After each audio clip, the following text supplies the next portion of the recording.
passo é medir a coleira. Depois, dobre a folha ao meio para marcar. E escreva com a caneta.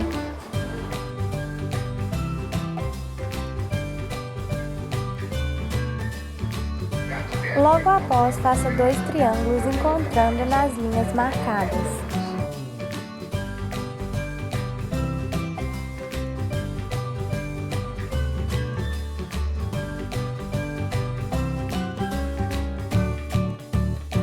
Logo após, é só recortar.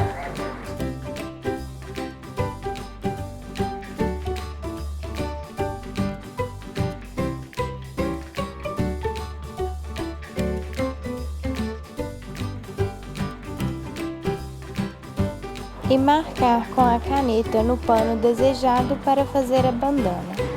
Você vai precisar de 2 triângulos para fazer a costura.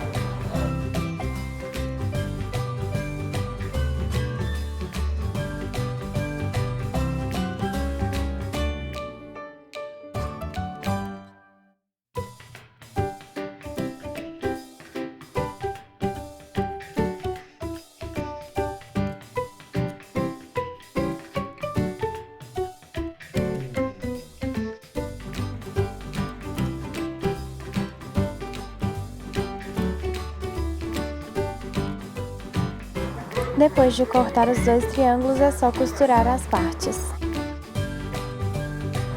Quando costurada, nossa bandana vai ficar assim. Aí é só colocar no seu pet e ele aproveitar. Não esqueçam de se inscrever no canal, dar seu like e curtir a página no Facebook. E por hoje é isso. Beijinhos!